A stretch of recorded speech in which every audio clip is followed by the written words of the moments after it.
This is Andrew Quattrin with the New England Free Jacks, and you're listening to the Fantasy Ruckers.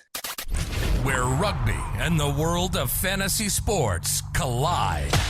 Welcome to the Fantasy Ruckers Show, bringing fantasy rugby to the masses, talking all things rugby from the MLR to leagues around the world. We're on top of it. Headphones on, pads off. This is the Fantasy Ruckers Show. Now, here are your hosts, Ryan Yee, Matt Yee, and Devin Vanderpool. What's up, everybody? This is episode 124 of the Fantasy Ruckers Show. Thank you so much to our Fantasy Ruckers League members, our community members, and everyone else tagging along on this journey of making fantasy rugby a reality in the MLR.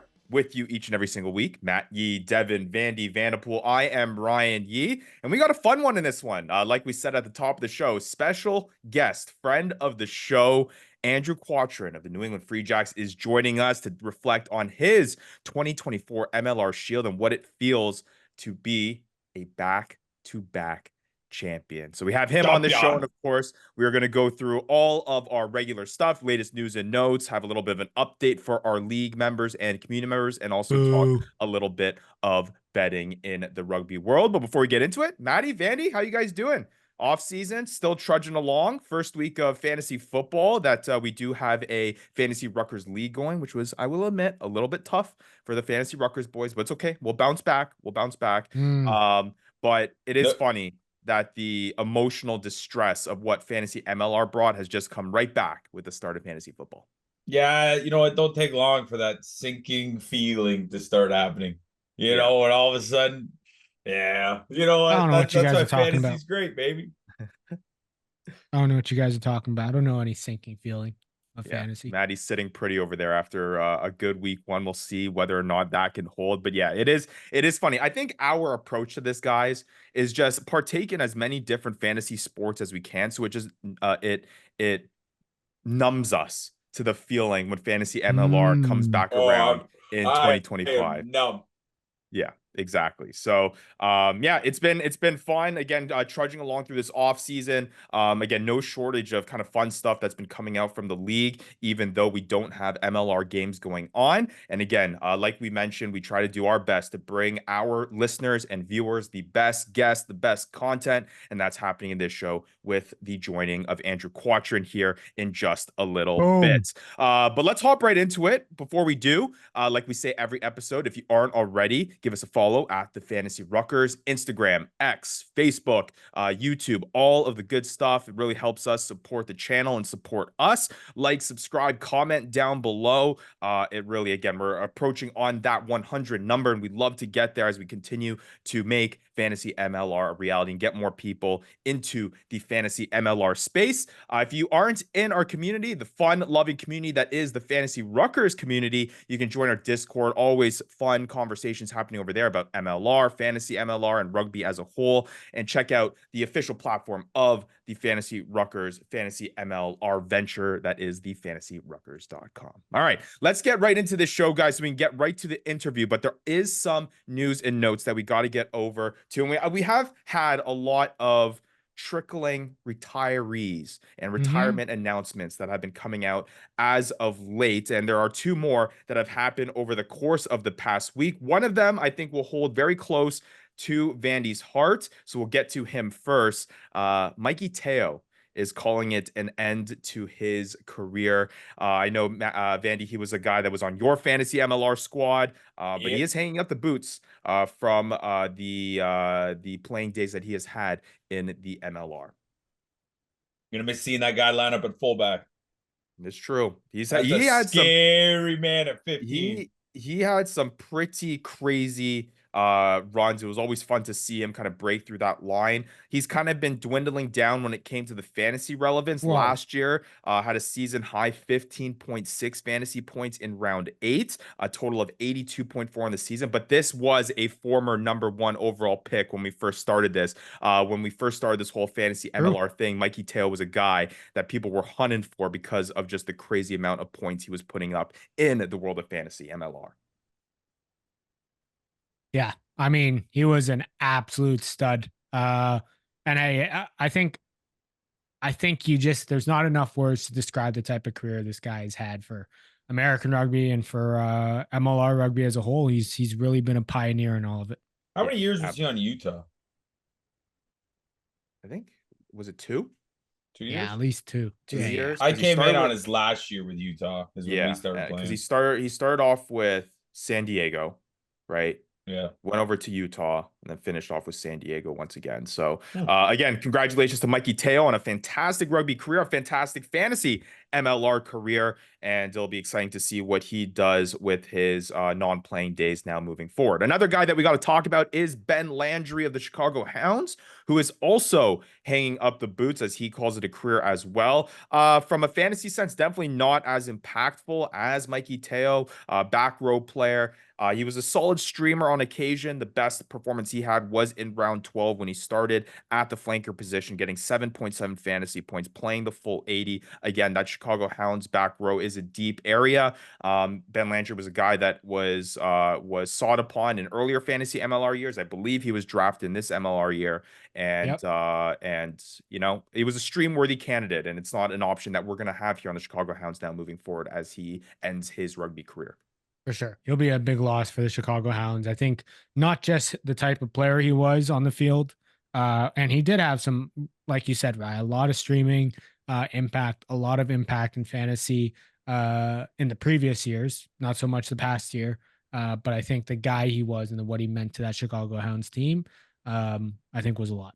Absolutely. And just to go over some numbers over the course of these guys' career, Mikey Teo is the third highest MLR try score with 32 in 76 games, 67 of those as starts across 5 seasons with the Legion and the Utah Warriors. Yeah, 2 years with the Utah Warriors, 3 with the Legion, like we said. And then for Ben Landry, 6 tries in 47 MLR games, 42 starts. 2 tries in 8 games for Chicago in 2024. So again, guys that are pretty notable when it came to the MLR space and names that were quite recognizable. Will be big losses for the MLR, but hey, a chance for guys to step up here, opportunity for guys that may become even more fantasy relevant, especially on a high-powered San Diego offense. Going to be interesting to see how they kind of retool and revamp themselves ahead of 2025, because we do have, I think, the loss of Matt Gateau.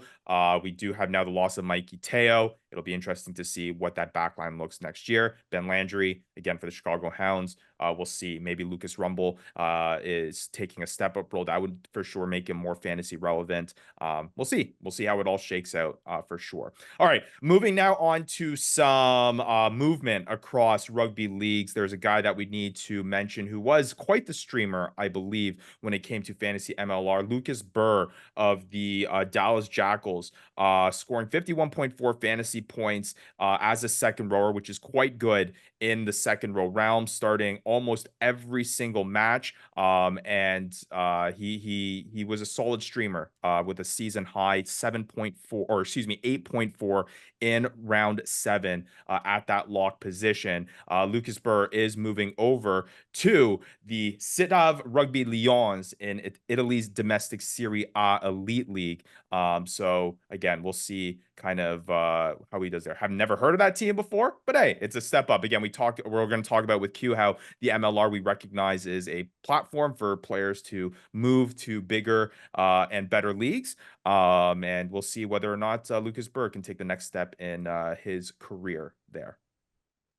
Yeah, I have no idea of the team or the league, so it is what it is.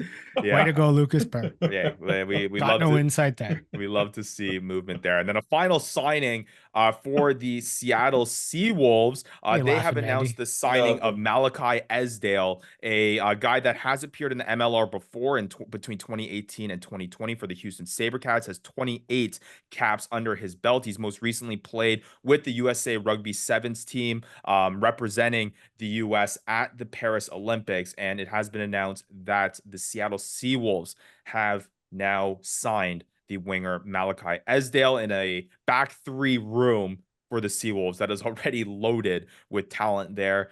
We saw what they had last year, but hey, Connor Mooneyham steps out, going to the Anthem. Esdale coming in here for the Seawolves. Yeah, it'll be interesting to see where he fits in there, like you said, Rye. But I'm sure we'll see some electric games from him at some point next year.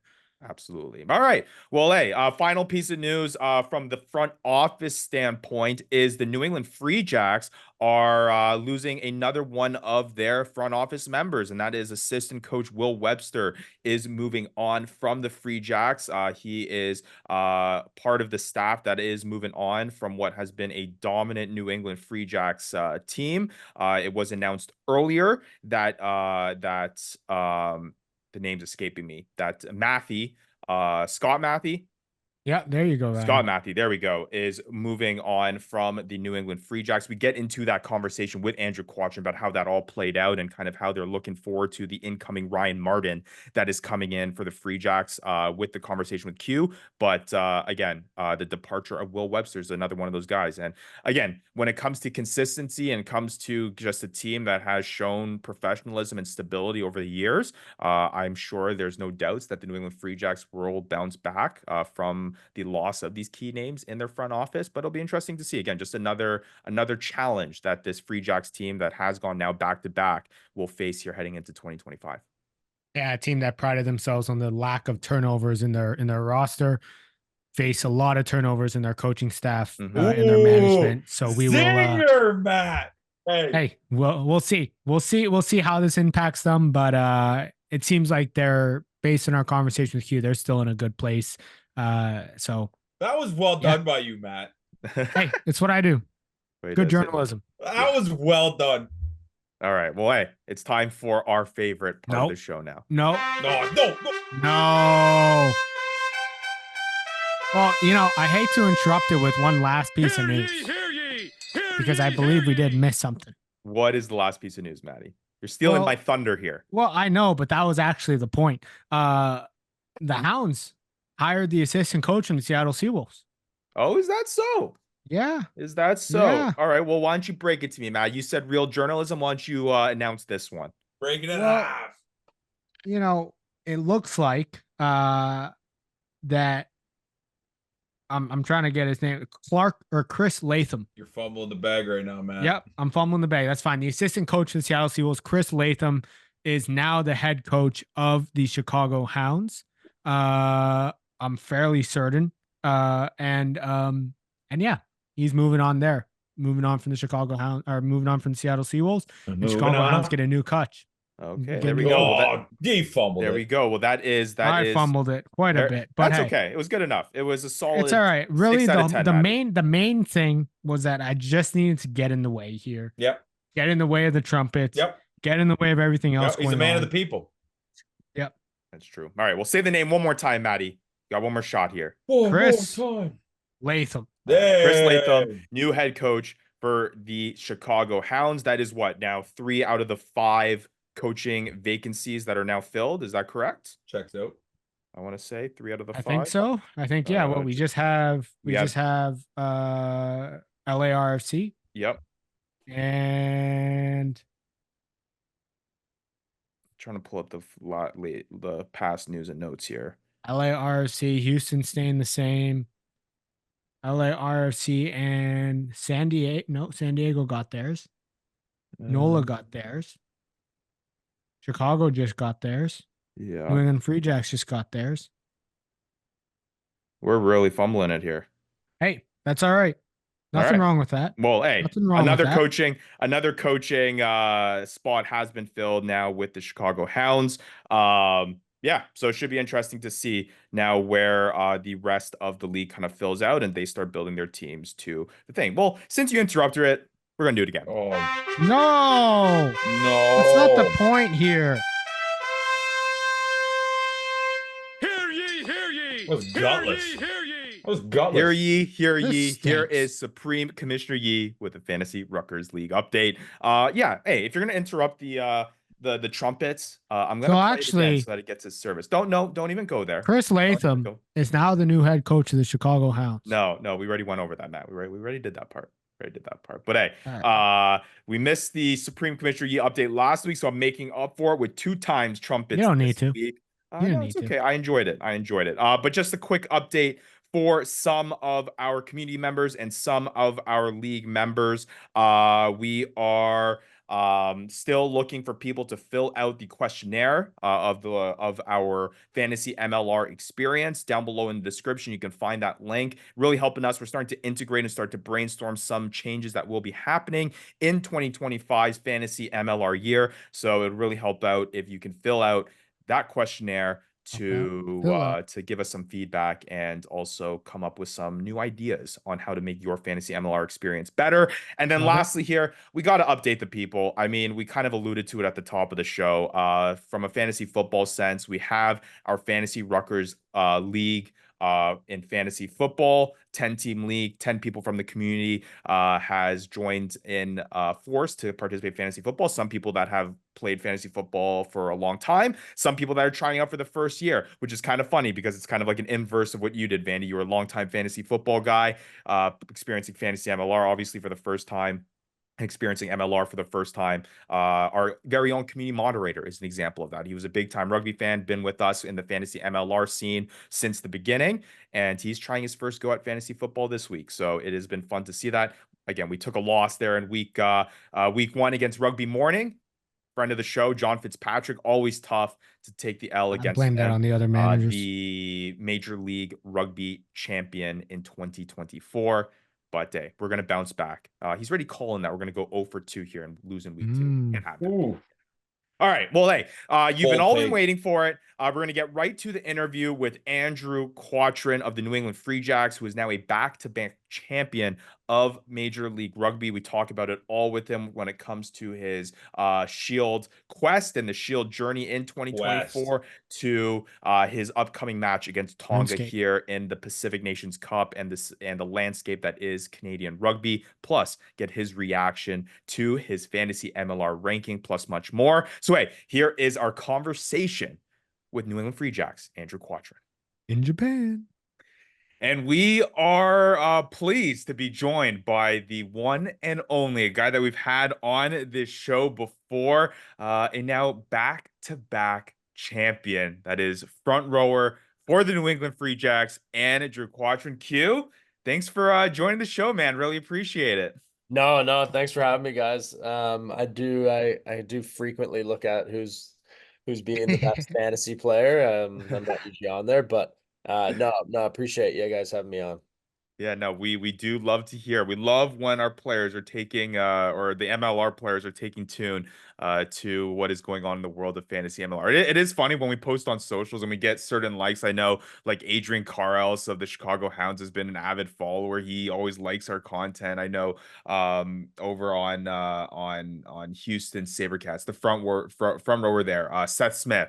He's your counterpart there on the Sabercats. He's always enjoying the stuff too. So it's good to hear that you're enjoying it too. But man, it's been a busy course of time since the last time we spoke with you here on the show. An MLR Shield, another one in the books, a little bit of international play. Yeah, 2-time. And a little bit of other stuff. So man, let's just get into it. I mean, how have you been doing? It's been an exciting 2024 for you, isn't it? Yeah, it's been good. I mean, 2023 for me was pretty good.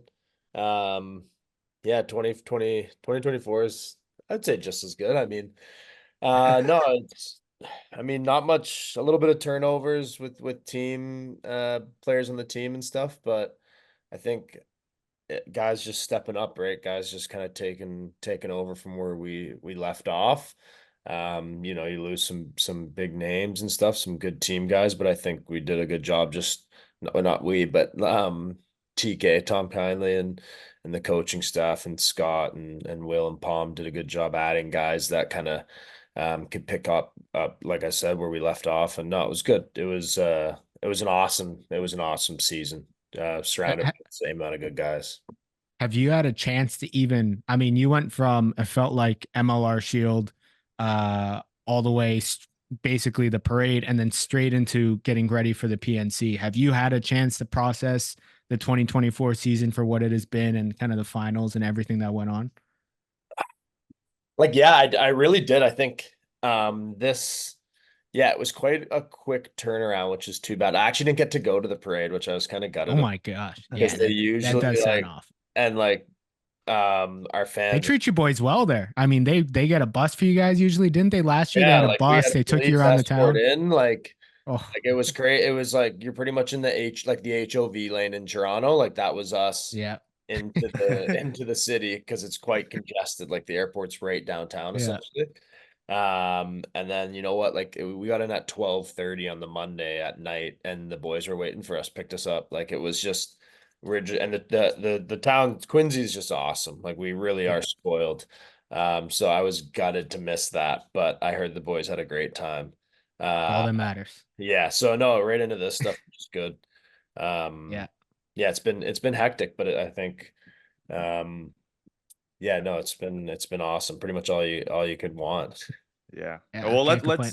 let's kind of break down each of those things, and we'll talk about, I guess, the Free Jack season first. I think that's what most of our listeners and viewers kind of want to get a deep dive and behind the scenes look at.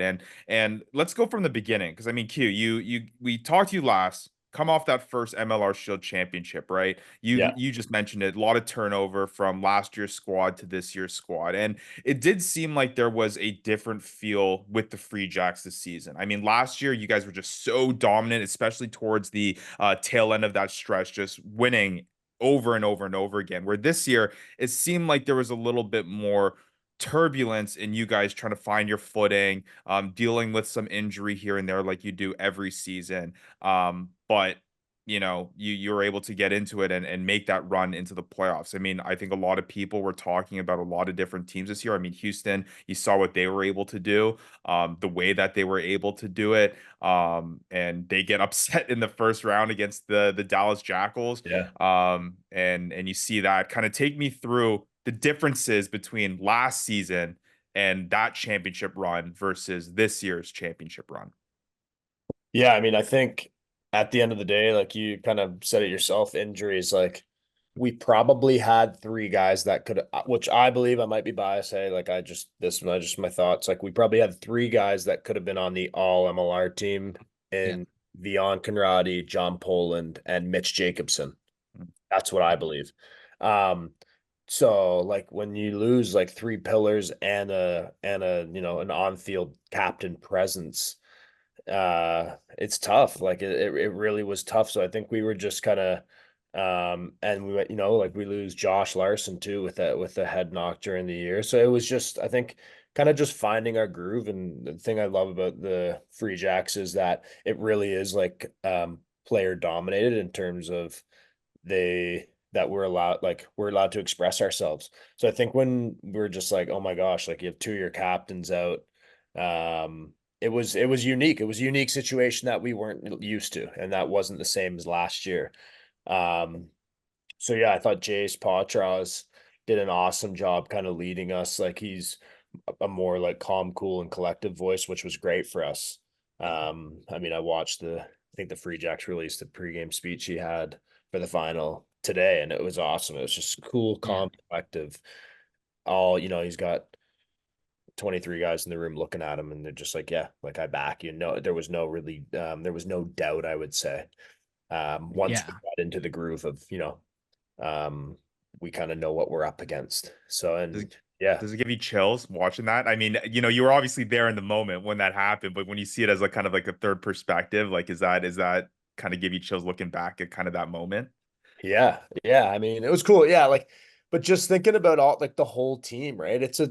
Like, we really learned this year that it was like, at least I did, it's a 35, 36, call it 30, 40-person job.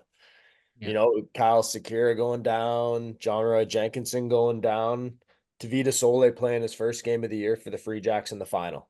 That's awesome. Yeah. Like, Yeah. Yeah. and there's no one that deserves it more than that guy, right? Like everybody was rooting for that guy. Uh, Yeah. so yeah, it's just it's quite amazing. Like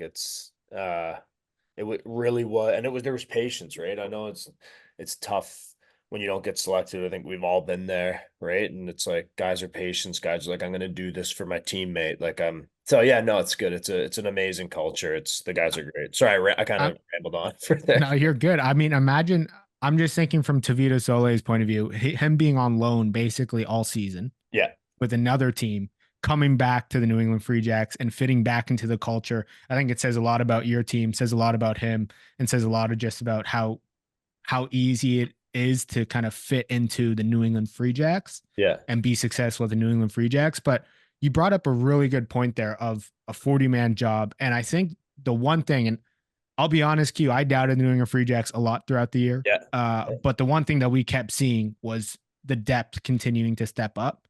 I mean, you have the center, I would say one of the best center groups in the entire MLR, with Leroux Milan, Ben Lesage, and Wayne Vanderbeek. And what at the start of the year, we thought Leroux Milan, Ben Lesage, I mean, Lesage is one of the best defending 13s I think I've ever played with. And I thought it was going to be those two pairings. And then seeing Vanderbank come in and just dominate this year. What was that like seeing from your side? Did you see that coming? Did you know that he had that in him? Because he's been with the Free Jacks for the past, 3 years now? Yeah, I think even potentially 4. Yeah. If I'm being, because 2 this year before. So maybe even, could be 4. But yeah, for 3 for sure. No, the only thing I saw was about 6 pixels of him when he was up the field breaking tackle. Like he's just crazy. You know what I mean? You look up and he's like, oh, okay, 1-3. You know what I mean? Yeah. He's got to be the most yards after contact guy I've ever seen. Gosh. It was like nuts. I thought that was Vion Conradi, and Yeah. like who's a crazy at it, and I was like, I think it's actually the bank. So It was crazy. It was crazy. Just the way that he made absolutely insane. just huge runs out of nothing. I was like, oh, he's gonna get tackled for a loss, and then he makes 20 meters. Well, he just takes like inside balls off potty, and you're like helping the forwards out. You know, like we've had three big pod carries in a row, and he just takes an inside ball. Guys down the field, like it's just like amazing. No, like I thought he's my locker mate too, so I kind of I love that for him. Yeah. But no, he's just such a like humble guy. Like he's an awesome guy. He if there's anyone that deserves that, it's him. Like he's just a great team guy. Right? Even like last year where it was Leroux and Ben, right? Like and like just when he came on, he got a shot, and like this year he like got a shot and he really took it. So no, it was he definitely deserved it. So a couple things stemming from that. I guess the first thing is, I mean, Player of the Year award for Wayne Vanderbank, and then also Back of the Year for Reese McDonald. So for these guys, that obviously it's a product of kind of what you guys are doing as a team. But when these guys get these individual awards, like how stoked are you guys for these guys to get the recognition there and to see, like no one, especially in the fantasy circles, like no one thought Wayne Vanderbank was going to be the guy that not only kind of emerged as a guy that was going to be somewhat fantasy relevant, but one of the best fantasy players in 2024. I mean, how stoked do you guys get when these guys get recognized on that individual level? Yeah, it's amazing. Like I think even like Reeser could have been in that conversation too. I think probably just his injury might have left him out right a bit. Like he had the most meters gains? It was like 15.95 or something, I believe. Something crazy. I have to pull up the had stats. most meters gained, and he missed 3 games, I believe, or something. 2 or 3 games from probably scoring one of the biggest like effort tries you've ever seen in LA, right? Like he's another guy that gets the ball and like I'm scared what's gonna happen. I'm like, I don't know where I gotta be. Like I think that's like, that's a special thing. Like the backs just are so elusive, like super lucky as a forward to have them because they're just so like skilled. But no, like at the end of the day, it's awesome to see those guys win because I think it's like we kind of see how like the little details they put in, right? You know what I mean? Like as anyone in the league, if anyone wins that, I think their teammates are like the most proud of them because they know the little details they put in like on a day-to-day basis. So intelligent, like just so smart, like the conversations that, and I would probably see the tip of the iceberg. I probably wouldn't even see the whole thing that like they're having as a backs group and stuff like that.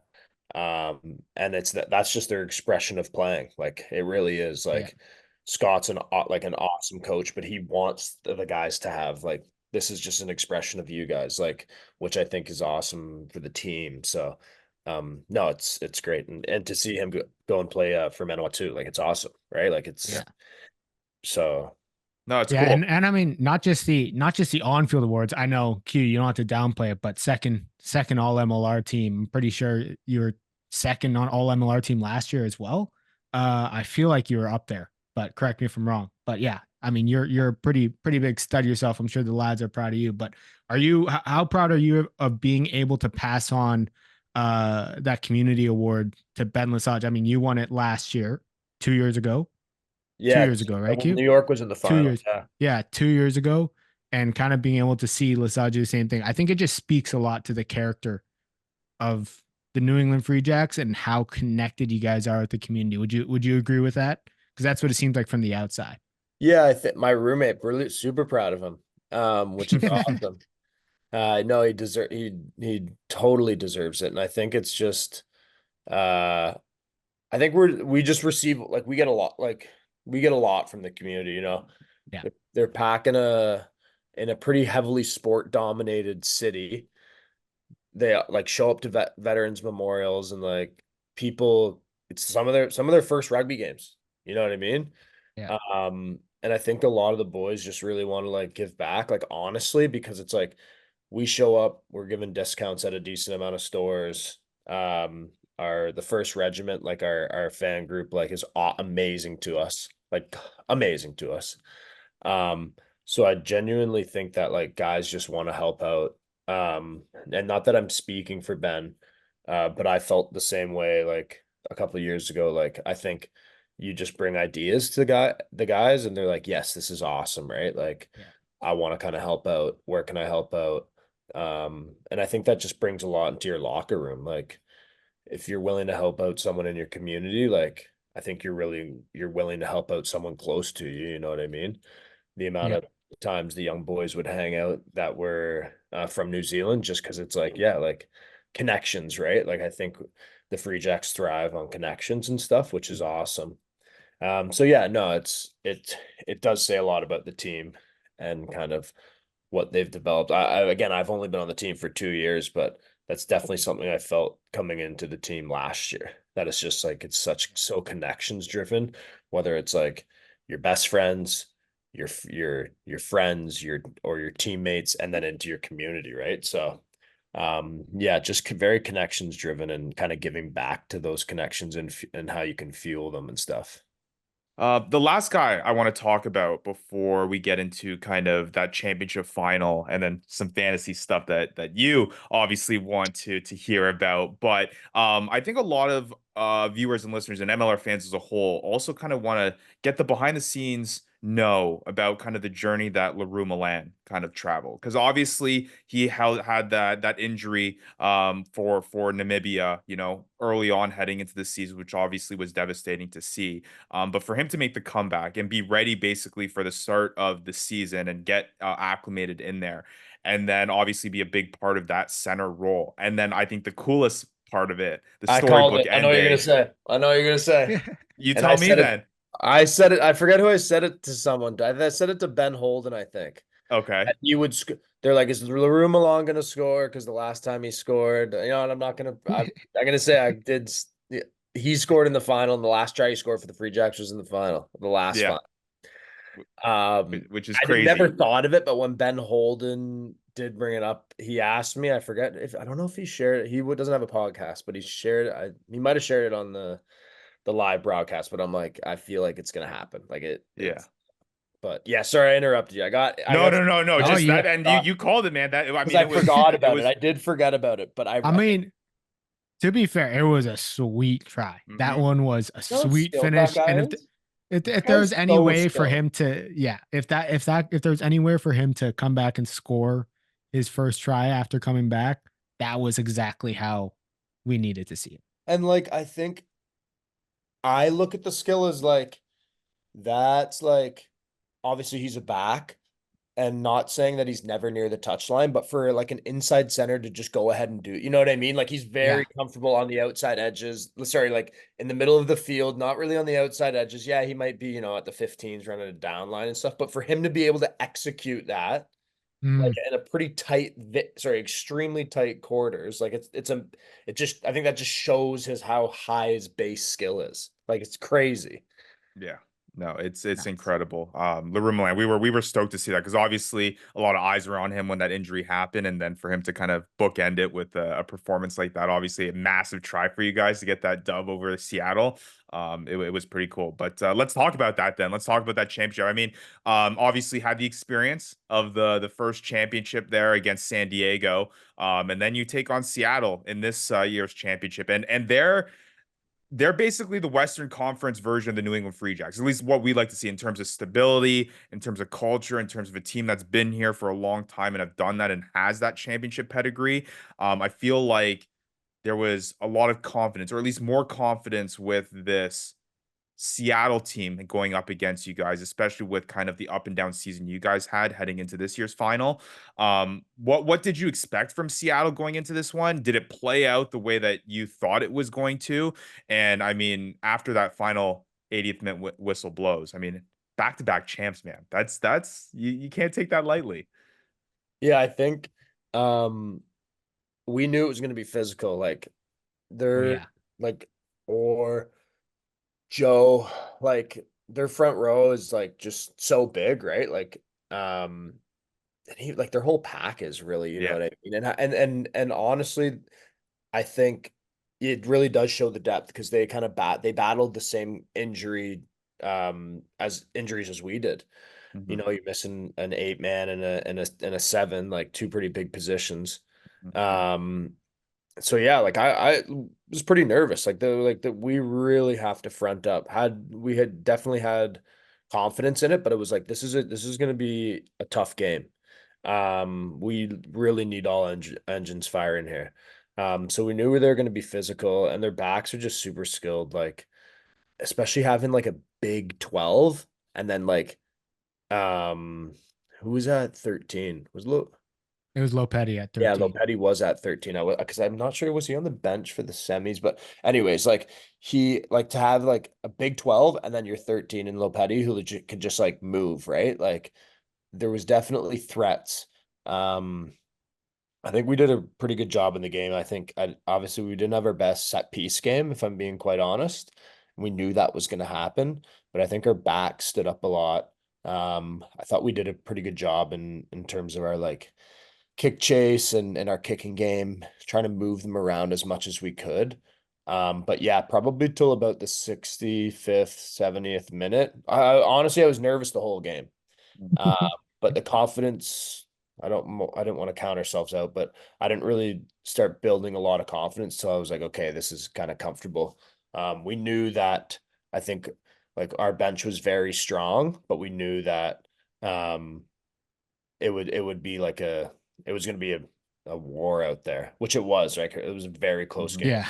I mean, you probably started feeling pretty good when Sam Windsor was playing at 7 in that last in the last 10 minutes of that game. But yeah, and I don't even something happened with having to take or off. Like I forget. I honestly It didn't was know until the end of the yeah, game. Like it was something about the front or someone went down or there was a yellow card. I can't really remember, it but was weird. Some they thought they took him they thought that he came back on the field, but apparently he didn't go off ever.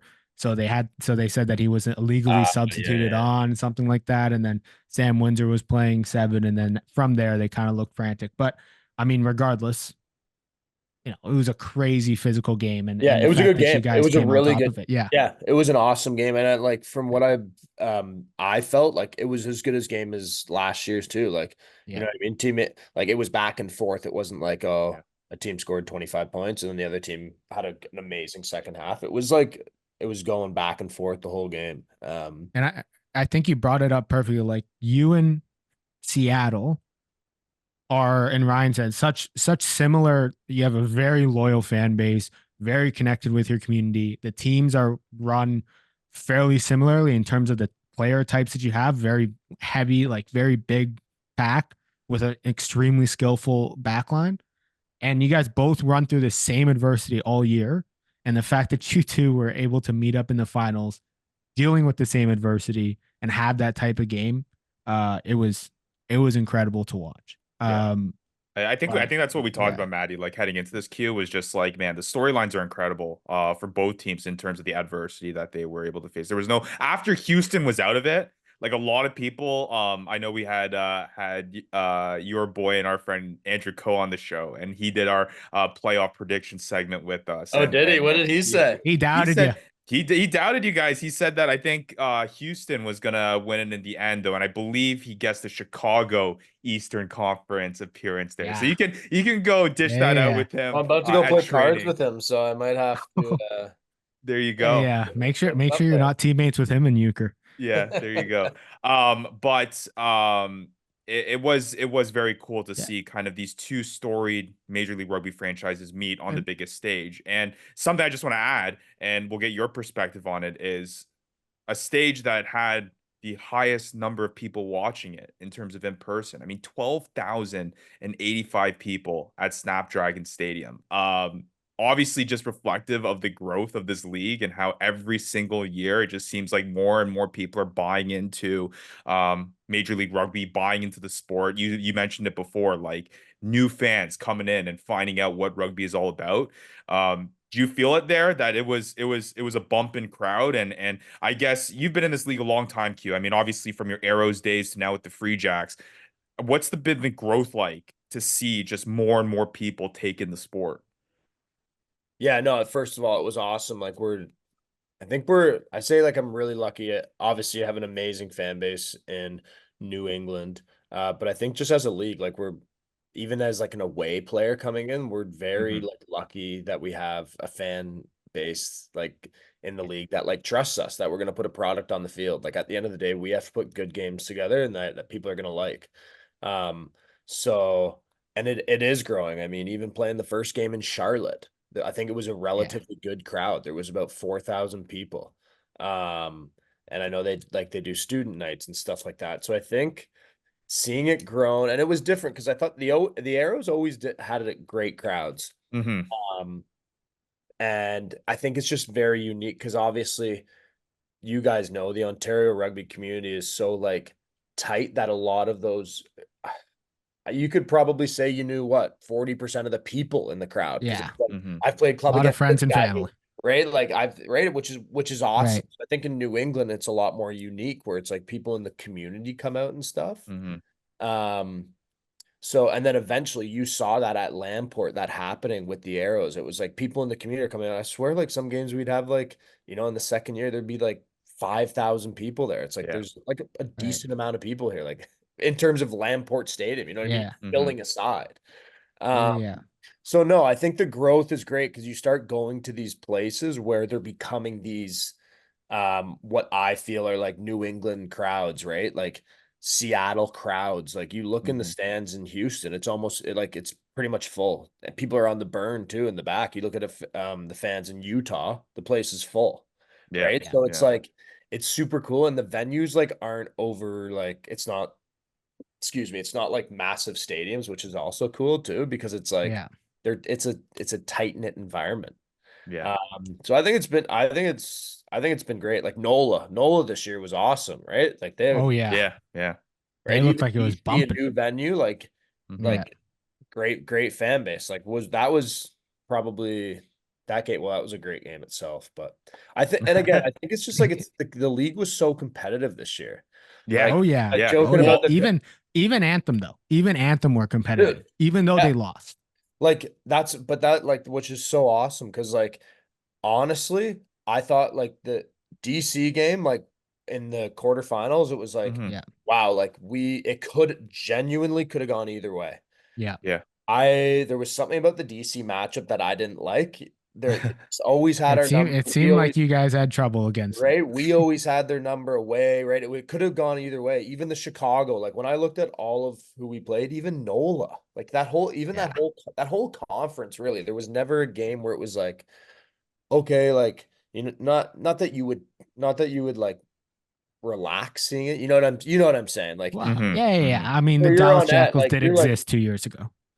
yeah, like right, like that exactly. So I think it's been awesome how competitive that is. Like I Yeah. think four teams do need to make the playoffs. Yeah, Yeah. for sure. Yeah. I mean, And that's what we said. We were like, this, I think, and it's not a hyperbole to say this. Like we said this when 2024 wrapped up, that this was the best Major League Rugby Yeah, season to date. 100%. It felt like it could have gone any way. And we just got to And all keep that. moving up and to the right, and we'll be Yeah. okay. But last question, I think on the finals before we head into some of the, I know you're itching to get to the fantasy numbers, but the big news of, I think the timeline is basically you guys win the championship.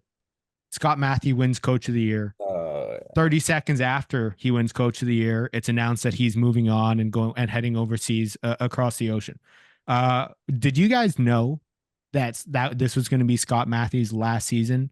And if so, was that a motivating factor? And I'll get any of your other thoughts on Scott Matthew, the new coaching staff coming in, anything like that, or the returning coaching staff, I guess. I love that. Any of your other thoughts? Any of your other thoughts? No, and I'll speak to as much as of it that I believe is not that could be public knowledge, and there's not really hiding anything, honestly. But Scott had vocalized, he genuinely had an extension. He's like, I can't wait to do this next year. That's what he was saying in the dressing room. That's what he said after the game. He's like, I think this makes it even better for next year, because he's massive on the theme launches. I know people have seen our themes and stuff in the past, massive on the theme stuff. He and the culture, right? So he genuinely wanted to come back as what he told us. He's like, I love it here. I can't wait to go again. And then obviously total, I remember I think I was thinking about it, and I'm like, oh, all the awards are being out. I'm like, surely Scott's a pretty good pick for Coach of the Year. And they release it, and I'm like, yeah, that makes sense. You know what I mean? But yeah, to be fair, no, that we were told as a team, which was awesome by the organization, before it was released. Right. So yeah, it was tough, man, because you knew he wanted to come back. You know what I mean? He had vocalized that. I want to, I can't wait to do this again. How good is this going to be to do this again? Yeah. So yeah, but he deserves that, man. Everybody deserves a chance, right? Everybody deserves. Yeah. Well, that's what Major League Rugby is all about, right? We understand where the MLR sits in the ethos of World Rugby, and it is a launching pad for people to use to kind of get to that next stage of their rugby careers. So to see that from the coaching staff a lot recently, to see that with players taking that step up, I mean, we're always stoked to hear, people progressing in their rugby career. So again, and quick thing, thoughts on the return of Ryan Martin. I don't think I'm assuming he didn't coach you because you got there after he left. But have you gotten a chance to meet him? Have you gotten a chance to discuss, or has he talked to the team at all? No, he's in season right now because he's the attack coach. Right. Yeah. So I was told last night, actually, funny enough, I was talking with someone that he was the captain of his high school team in Otago when Richie Kaw was there, which is quite cool. Yeah, that's what I was going to say someone last night, which is awesome. That's what he told me, because I think this someone from Rugby Pass was involved with that team. But no, I've heard amazing things about Ryan. I've heard he's super dialed in. Very stash O's, which I think, very X's and O's, which I think for me is good too, because I get in my head so much. So no, he was there in the season just visiting, which was great. So yeah, it's awesome to have someone that guys are familiar with back, I think. Yeah. And no, I mean, it just goes to show you the stability of the New England Free Jacks. You know what I mean? There's a type of person that this program and this team wants to have, and it trusts the guy. I think just the trust of having him back just shows to everyone that hasn't had him, is yeah, this is the guy, right? And I think the same thing happened when Scott came in, right? They're like, yeah, this is the guy we back. We kind of back the pick from whomever the coaches at the time and stuff, and the panel, right? No, I'm really looking forward to it, because obviously I'm sure that he knows the what's at stake next year, you know what I mean? Sure. Back to back to back. It would be amazing. Right? I think everyone obviously that would be awesome, right? So yeah. Did it taste just as sweet? I know last time we talked after your last title, funneling beers off of the shield. Did it taste as sweet this time to do that again, or what? Still don't I know how that actually works. did. I got one. Yeah, it was good. It was.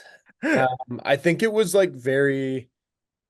It was because like obviously we had it last year, and it was amazing. It was amazing both times. I think I personally felt stuff each time. Like I was super, maybe not selfish, but the first year I was like, yes, this is like, you know what I mean? Like, and then um next year and I never this year and I never really would like have said it to anyone, but I would like when you see the guys that have won it for the first time, they're around the Mhm. shield and to see them like how like they were like, this is awesome. And I'm just like in my head, I'm like, yeah, but like you deserve that, man.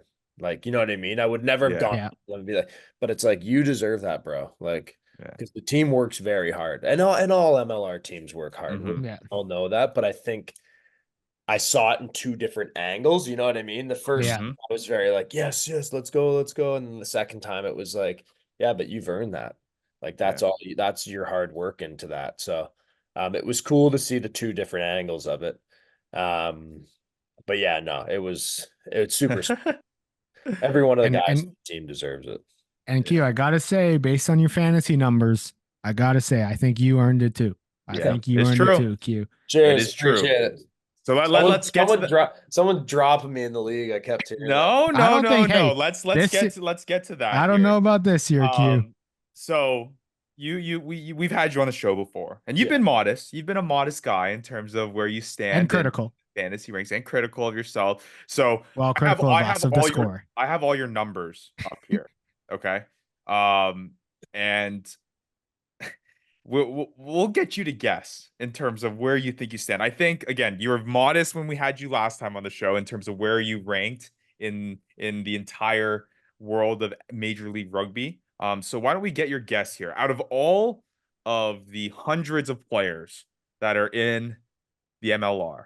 Where do you think this year? I think when we had you last, I think you'd be happy if you were like top 100 or something. Like you were very modest in terms of where you stood last time. Where do you think you stand this year? Out of all the players, all the how many positions, Can you tell me how obviously many players were in the league? they're like I think something close to like 300, over 300. Okay.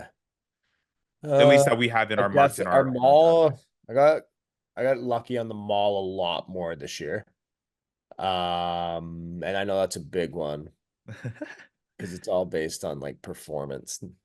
Um, Is the confidence going to come through here? Let's I'm see. gonna say I don't know. No, I'll highball. I'm gonna go my high school hockey jersey number 60.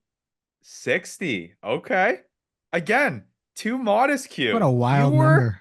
35th overall. 35th. That's for the 35th. hookers.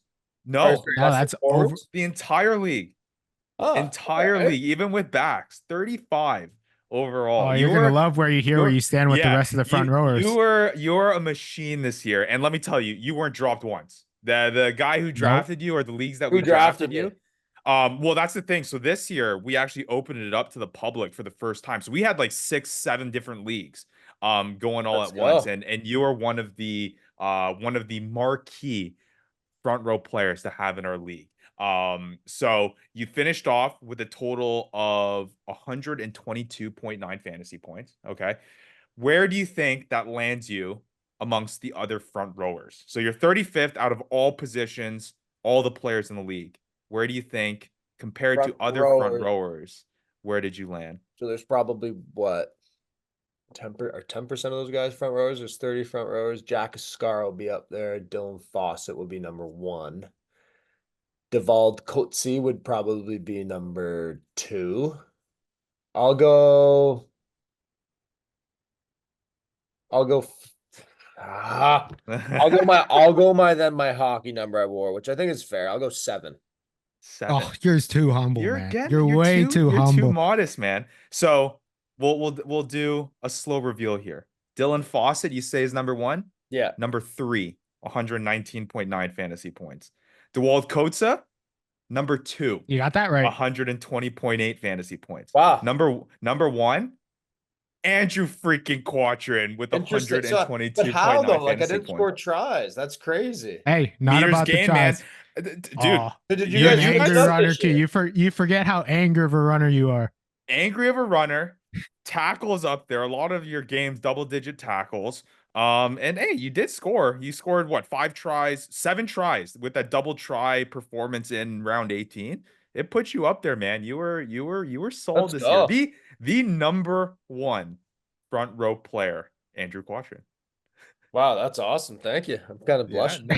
I There you wouldn't go. have thought. I Well, just not like I was like for sure the butcher's number one, you know? Like yeah. Well, he was our number one drafted every year. I mean, Fawcett is the guy that kind of is that measuring stick in terms of Christian the McCaffrey.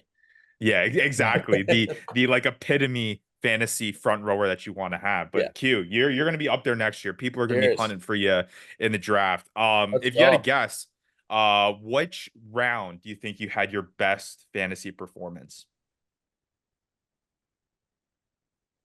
Probably around where I played close to 80. Um, I'll say that DC round late. Was that round 15? Let me pull it up here. DC At was DC. They yeah, were that winning was a round lot. 15. And you had a good performance. That was your second best performance of the year. You had 14 and a half fantasy points in that one where you played, yeah, you played 77 minutes. You had 50 meters gained, a try assist, and 10 tackles. But Playmaker. your top performance was in round 9 in the loss against Chicago. You only played 53 minutes. You racked up Oh, 16 that's and a what I half heard the fantasy points SC on though. it. Wow. A Really? try, 67 meters gained, Q, as a front rower. When did I get, 67. I'm trying to think when I had a break this year, which was crazy. I had way too much open space and I was Yeah. stressed. I'm like, somebody take the ball. It might have been that Yeah. game. Yeah. So it might have been that one. 11 tackles. The breakdown steal helps out as well, doing the Ah, dirty yeah. work in there, which was good. Kind of familiar, similar to I know in the final. They drew up that play for you where you came in on the inside there, Oh, which waited was for pretty Toby good. for the dump Yeah. off. Yeah. Yeah, Yeah. yeah, that was a pretty sweet one. So there you go. I Hey, think the biggest, we're capturing your talent, Q. yeah, We're Cheers, capturing your I talent in the appreciate that. scores. I think we talked about it last time where you're like, the front rowers need a little bit more love. And Yeah. hey, look, Yeah. you're getting all the love here in this What a one. Let's go. stud. But yeah, I think for you, and at least in fantasy sense, it was really your level of consistency. Points are hard to come by for front rowers. And for you, I mean, at least half of your games were at least close or over the double digit mark, which is insane. We had a episode last week where we talked about consistency rankings, and I think what put you above the rest is that you were in the top 10 and top 25% of all front rowers, like over 70% of the time, each and every week. So, like, hey, I don't know if you got to show this to your coach or whatever when Ryan Martin comes in, but hey, you just say, hey, look at my fantasy numbers. This is Yeah. this is something that you need to Hey, put down on the resume.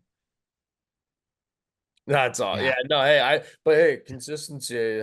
How good can you do it repetitive? Consistency Yeah. is key. Yeah. That's true. What is Hey, someone says, what's the best? Oh, I forget who it was. I think it might be Josh Larson. It's so good. It's like, what's the best ability? It's like availability, Yeah, which is there you like, yep, go. there which we I go. can, And which that's you you. could like click to consistency. You know what I mean? Yeah. So, And oh, I didn't and know that. I I wouldn't know, realize that. Yeah. yeah, What place and I did know you Jason Patras come, if you don't mind me asking? Okay. Can Well, I guess? that's what we're gonna get into now. We're gonna get All into right, here some we go. Let's dive New into it. England I kind Free of like Jacks this. guys. You could probably guess who, so to kind of give an overarching theme and picture of kind of how the 2024 season played out. Michael Manson finished off as our number one fantasy player overall. I mean, the guy was electric, so fast. 242.1 fantasy points for him, which was pretty incredible. So only about 120 more than what you got, but it's okay. It's Cheers. okay. Again, front rowers are a little bit different when it comes to the point production. In terms of the best New England Free Jack, you could probably guess who the Wayno, number one. probably. Was he number Yeah, 3? he was number 6 on our list Wow. with 200.3. Potros coming in at number 4. So I lied about that. Potros was your number one Free Jacks player at 210.6 fantasy points. You talk about availability Reason. is the best skill. I mean, he was just every single week available, and he's I been mean, so what he clutch from yeah, the tee he that Jace? maybe missed Yeah, he's one game crazy. with his shoulder. yeah, it's crazy. I think we So sat out the same game. That was San Diego. He had we both had our shoulders, but he's awesome. You should try to get Mhm. him on here. He loves Yeah. Yeah. No, that. well, He's a good hey, you guy. connect us. Well, we'd be more than happy to talk He's a with great guy. He's one of my favorite Patros. guys. He's an All awesome. right. Well, we'll put you down for that. We'll get that set up. But yeah, Patros finishing at 4, Wayne Vanderbank at 6. Where would Reese McDonald been 11? Reeser came in at number 10. So So he three. probably could have been like the highest Yeah. performing per game. Yeah, Yeah, was if he it was, was yeah, I because he mean, was out for good, he you know, a he good got stretch. Q. Yeah. He got a third of your total fantasy points that you got all season long in the first game. He had 40.8 fantasy points in the first game. It's just 222 meters gained, 3 tries, a breakdown steal to add on top of that. I mean, the guys who owned Reese, and people are starting to call him Reese Lightning here, is that he was gonna have a stellar season. Obviously, the injury Red kind of came in Rocket. that, but yeah, Red Red Rocket. There Rocket, I you like go. that. List off the names there. Yeah, so I mean, 3 New England Free Jacks players in the top 10. If that doesn't reflect kind of the season you guys had, I'm not too sure what does. But outside of those 3 guys, you were the next guy up on the Free Jacks Wow. at 122. So you're coming in at 4 on the Free Jacks squad. Guys that you can go back to training when you do, when the season starts up again. Guys that you can kind of give a little bit of flack for beating. Daniel Morgan Pudarangi is a guy you beat by just 1.5 points. He's such a nice guy though. Belikana is a guy you beat. Ben Lesage, you got more points then. So Wow. when you go talk with him, you can go tell him that yeah, you don't touch me when it comes to fantasy points. But yeah, number 4, man, you're pretty incredible. Cheers. I appreciate that. I appreciate A all It's a weapon. there's a lot of intel goes into it, eh? Like it's probably Oh crazy. yeah. So if you need any next level analytics during the season, you let us know. We'll tell you how you're performing.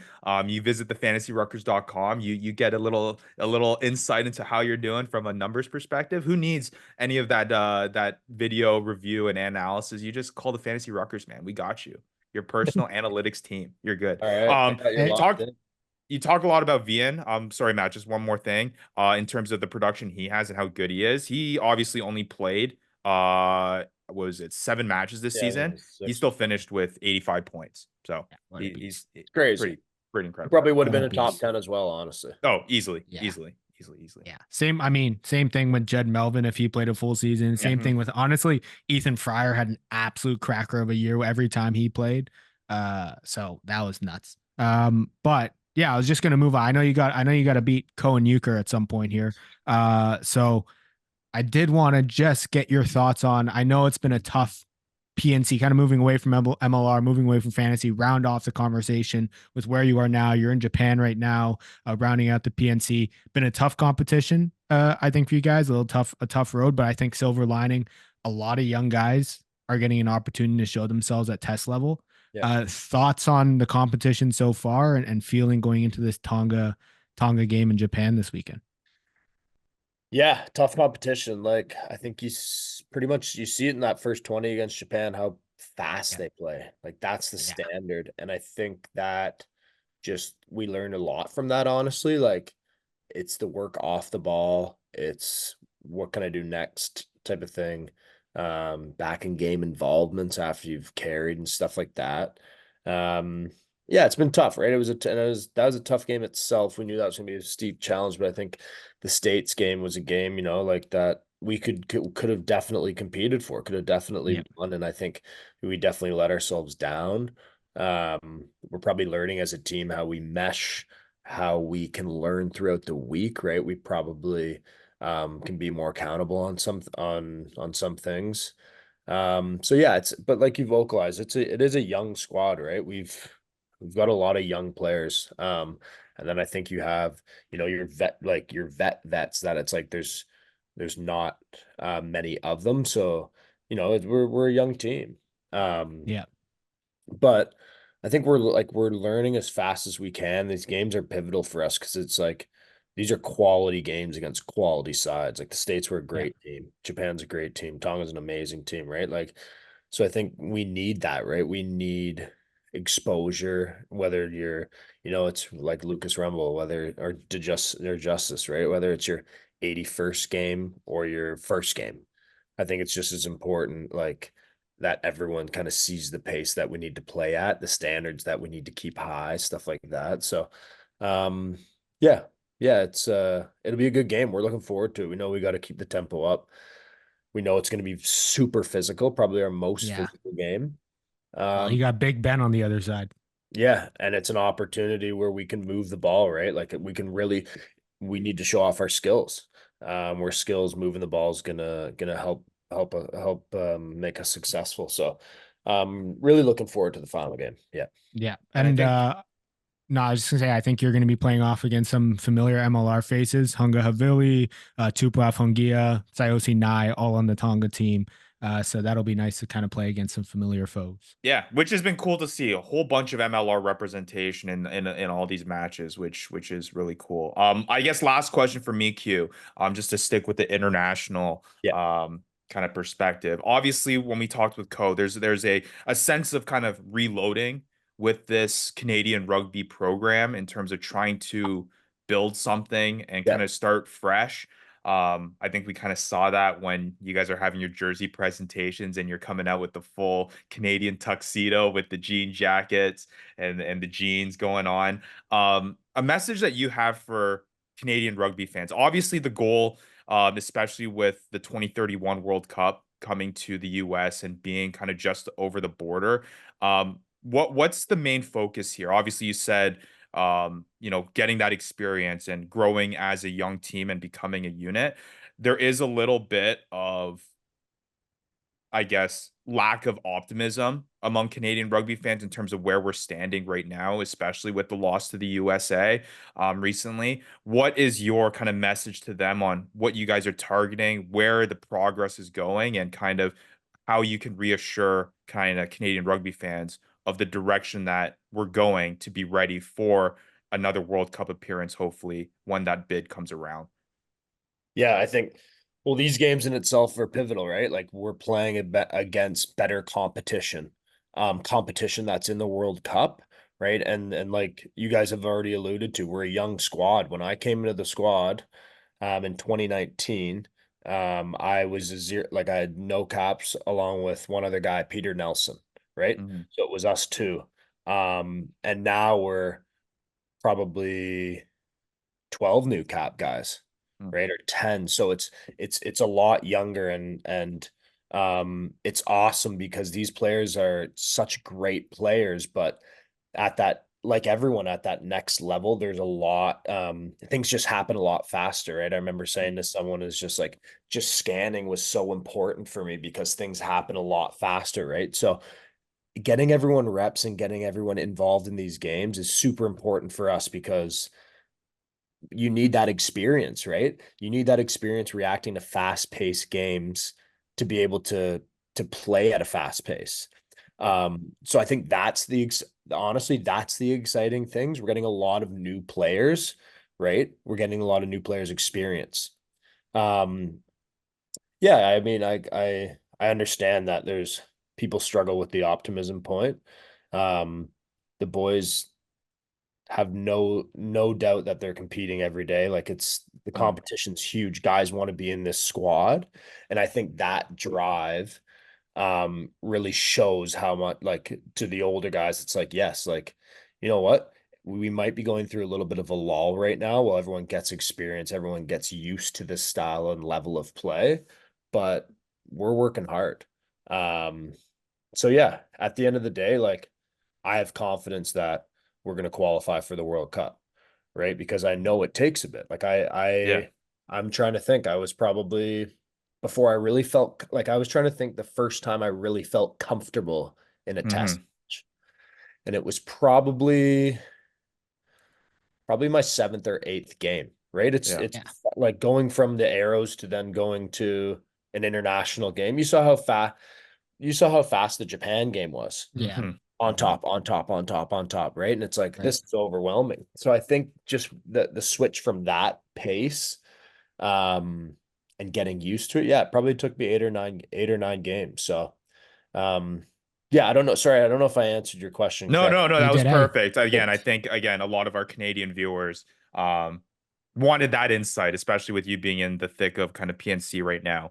I think It's I think something that all they'd we like to know hear. is that I think we're in a good spot as long as Q you're steering the ship over there, or having some part in steering it. No, There So you and I go. I like think that, we'll and be that's all right. the thing is the young guys are great. Like I'm rooming with Jesse Kilgore from Barry Yeah.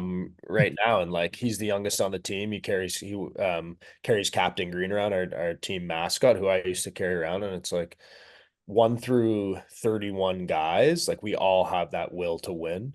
It's awesome seeing the young boys, like, everyone's looking at film and stuff. It's just getting everyone up to speed in terms of the speed that international games played at. So, Yeah, um, which really is only replicated in a test match.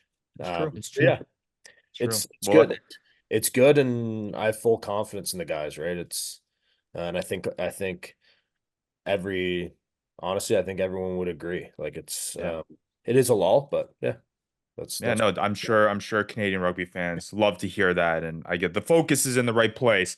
It is that big step of turning kind of that effort and that kind of hard work into a product that you guys are proud with on the field and hopefully turning into results. So we're cheering on for you, man, and we're hoping for the best. And we'll be there watching against Tonga this weekend. But hey, back to kind of take it full circle. Number one front rower in all of MLR, oh, top stop. I don't want 35. to I don't want to We'll hear that. see. Hey, the expectations are sky high now. So Yeah, my they're guess is you're stressing gonna me be out. drafted probably in the top 3 rounds now this upcoming Yikes. 2025 year. You better not you probably at least this year be in the steal column in terms of the value that you brought to a team. I'm just telling you, Q, you don't want to be in that bust episode that we had in terms of players that No, didn't and I think I was make 2 years ago, which actually hurt me. it. There you go. All right. Well, hey, Andrew Quattrin of the New England Free Jacks. Hey, appreciate it, man. As always, I know it's been a busy turnaround for you hopping into overseas and getting right into international rugby. But I know the people love hearing from the one and only Andrew Quattrin and the insight you bring, man. I really appreciate you joining the show, dude. Cheers, guys. Thanks for having me. You're Looking the forward to man. next year.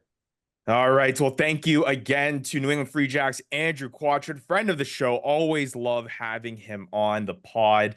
Again, just really insightful stuff. Interesting to kind of get a behind the scenes look on what makes that New England Free Jacks engine keep on running. And funny to see his his what is it? The lack of confidence in how high his ranking is going to be.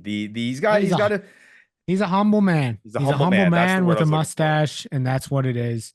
Yeah, humble man, great player, clearly staple for that New England Free Jacks team, a staple for that Canadian national team, an even better guy off the pitch. I mean, yeah, the guy cut off his glorious mullet for cancer. So what an absolute weapon. And we love chatting with that guy. As we like to say, what a beauty. All right, well, let's get to our last segment of the show.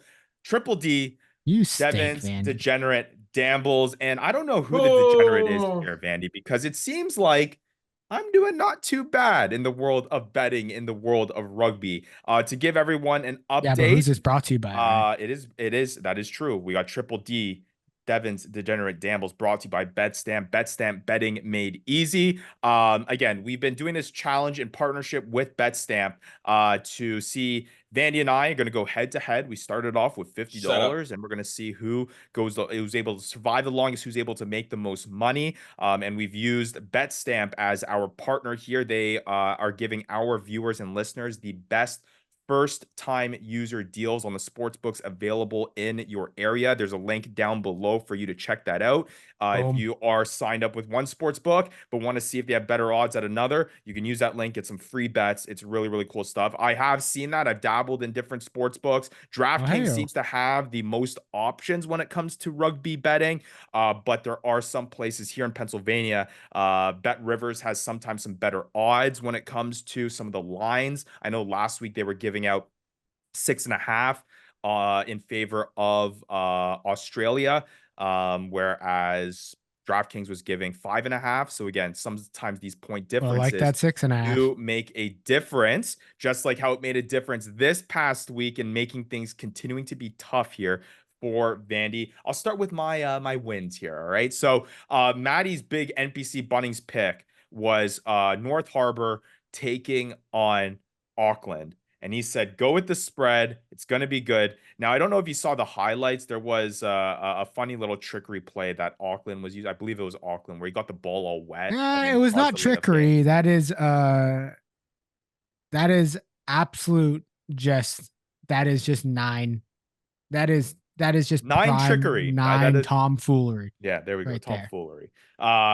And it ended up being that Auckland did end up winning there. However, they didn't cover the spread. So Ryan, taking Maddie's advice, laid down $7 on that, giving me back 13. So getting a $6 profit there. I would have put 20. Keeps me I lost a little bit, but not as much as Vandy did this past week. Vandy put $5 on the 5.5 spread that was in favor of New Zealand. Of course, New Zealand ended up losing by 6 points. So again, those point differences do make a difference. So if you can find better odds on Vegas some of the knows their sports books lines. available, it's true. You can check that out by using the link below in the Betstamp category. Things that I lost out on as well. I was expecting, who was the guy that I bet the try on, Maddie? Caleb Clark. No, that is not the guy I put the bet on. Well, that's what I said to put it on. No, So you did not. You did not say Caleb Clark. I can guarantee it. I'm pulling Mark this up. Talia. Mark Talia is who I put Yeah, down. yeah. Don't make me look bad on this show, Maddie. That's Make Not it look too late. bad. You do that. Embarrassing. and then I also as well did a parlay between the New Zealand getting that underdog points and making that spread. Obviously, that was lost right away with that South Africa win by 6 points. So it making the Australia pick null, but it didn't even matter because Argentina did win that one. Anyways, I did. Well, they didn't win it. They pumped them. Yeah. So not even Vandy, close. in the North Harbor Auckland game, during like a water break or like stoppage of play, the halfback for Auckland started spraying water on the ball and wiping all his teammates' sweat on the ball, and then handed it to the other team for the scrum to put the ball in. And then the other team's 9 went over to try to change the ball because it was all wet, and then got called for delaying the play. Are you serious? And then Auckland got the ball back, went down the field, scored a try. Yeah. Love it. Which would have been crazy if that made me lose my bet. I would probably be a lot more furious about that. What they call poop housery. Yeah. For a lack of better term. So just the highlight online for our listeners and viewers. You can go check that out. It is quite funny with that. But before we get into what we're looking at in this upcoming one, I'll just say, Maddie, that your rugby championship, you're not going to be able to choose it this week. No matches this week in the rugby championship. Suck this week. You're terrible. Well, what can I do? Look, the spread when we talked about it on the show last week, it was 6.5. I said to take it. You guys took it at 5.5. That's on you, not me. I can't do anything about that. You would have had it at the 6. But I got some good ones this week. Okay. I got some good ones. Vandy, I think this is your time. All right. I think this is your time. I'm putting all 15 on it. I think we got some good ones here. We got to make a bounce back. So right now where the challenge stands is that I'm at $33 left in my payroll. Vandy, you have $15. It's not bad. It's not bad. Payroll. So we'll see. A couple good wins. The last thing I just want to mention before we get into these looks, I did put a $2 futures bet on the possibility of a top 14 champion in Toulon at plus 900. So that is going to return me at $20 if that wins here at the end of the season. So we'll see. Just something to keep me in the loop here this upcoming week. All right, let's get into some of the picks this week. Again, like we said, rugby championship not taking place with the bye week here with teams traveling. So it's going to be all NPC this week. I'll even give you some top 14. Maddie. Oh, I'm going to give you some top 14. All right. Well, let's start. Let's start with NPC. You want to start with NPC? I got one for NPC. I want to say that I was looking. Are you going to choose? Are you betting against Auckland again? No, we're not touching that one. Okay, not touching that. All right, why don't you go, Maddie? I'm putting $15 on it. We're doing the big one. We're going against Manawatu. Okay. We're taking money line. Taking money line here. Okay. Do not take the spread. I have no clue what the spread is going to be. It could be a pumping. It could be none. But Manawatu, I know, is dealing with injuries. North Harbor, I think, can get the job done here after a close game with Auckland. I think they'll get the job done here. So you want to take North Harbor? Yes. 18.5 points favorites. No, do not take the spread. Take the money line. Okay, so the money line for that is -1,000. So that's you're not getting anything there. What is the favorites? The favorites. What do you mean? What are the favorites? Oh, sorry. What's the spread? The 18 and a spread half, you 18 said? and a half. I ain't touching that. North Harbor has to beat Manawatu by 19 points. Okay, you know what? I'm only putting $6. So I want to play next week too. I would put the spread that Manawatu covers. Okay. But I am less confident in that. Anyways, let's go to top 14. I don't Okay. think there's any other good ones in NPC. I thought the other ones are a bit too tight. What about Waikato and Hawke's Bay?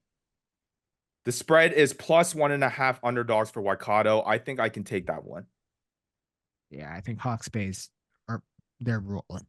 They are rolling. Do you think Hawke's Bay can beat Waikato by 2 points? Yeah, I think so. But right, I'm not confident in it. All right. So I'm not as confident in it. So no NPC bunnings, basically, which is what you're saying. No. I think if you want to go with a win nothing, you take North Harbor money line. I feel okay about the Manawatu covering the spread. And I feel okay, Ryan, maybe with, Hawke's Bay covering the spread there by winning by over 1.5 points. Okay, to put in perspective, you have to bet $10 to win $1 if you pick North Harbor. You know what? In the money line. Vandy, you can get 15 and you get 50 cents. 15, you get $1.50. You put $5 down, you get 50 cents. Yeah, that's called a win. All right, let's go to top 14 then. Let's see if there's anything better in the top 14. Maddie, what are you thinking here? I've got the Stade Francais over RC Vans. Okay, so the spread there is Stade Francais is 17.5 favorites over Vans. So they have to beat them by 18 points. And what's the money line? The money line is minus 1,100. So you would bet $10 and get you'd get 90 cents. Yeah, I would go on that spread.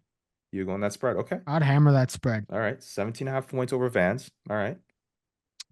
And then the Sunday match of Stade Toulouse versus La Rochelle. Who is that? La Rochelle. Stade Rochelle, yeah. La Rochelle. All right. 10.5 favorites there for Toulouse. What's the money line?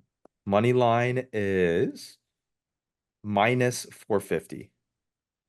I'd be more comfortable taking the money line there. Okay, you're betting 10, you're winning $2.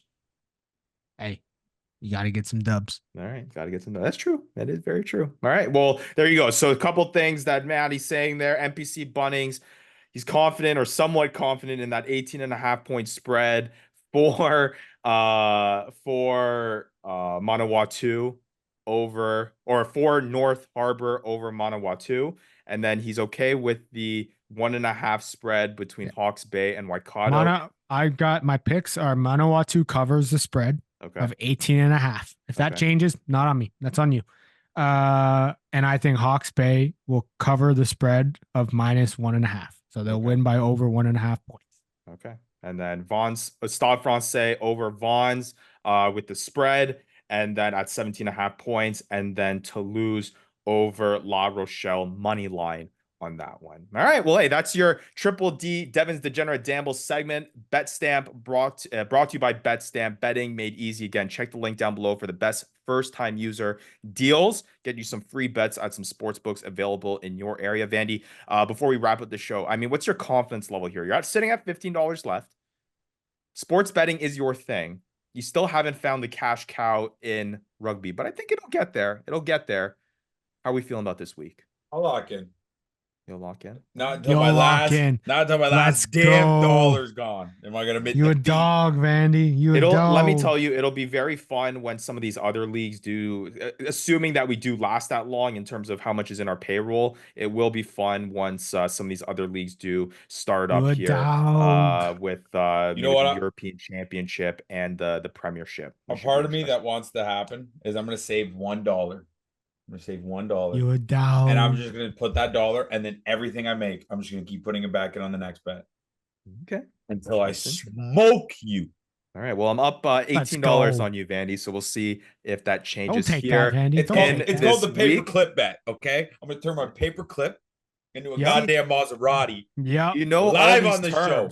You know all these terms, but it's not helping you, man. Let's see if it helps you this week. Yeah. Don't listen to him, Vandy. Don't listen to him. Up $60 in football already. Yeah, let's go. All right, here we go. All right, One well, week.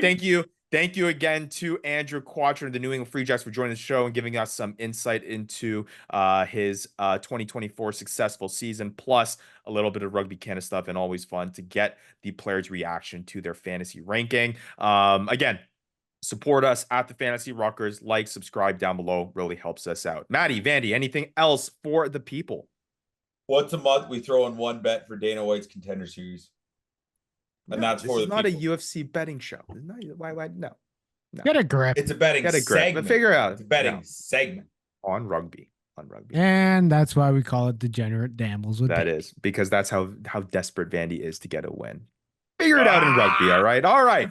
Here we go. For Matt Yee, for Devin, Vandy Vanderpool, I am Ryan Yee, and we'll be back next week with another episode of the Fantasy Ruckers Show. Vandy's a dog. You've been listening to the Fantasy Ruckers Show, bringing fantasy rugby to the masses, covering everything rugby from the MLR and beyond. We hope you enjoyed the show. Make sure to like, rate, and review, and be sure to tell all your friends. We'll be back soon, but in the meantime, connect with us on social media at the Fantasy Ruckers. Till next time, this is the Fantasy Ruckers Show, signing off.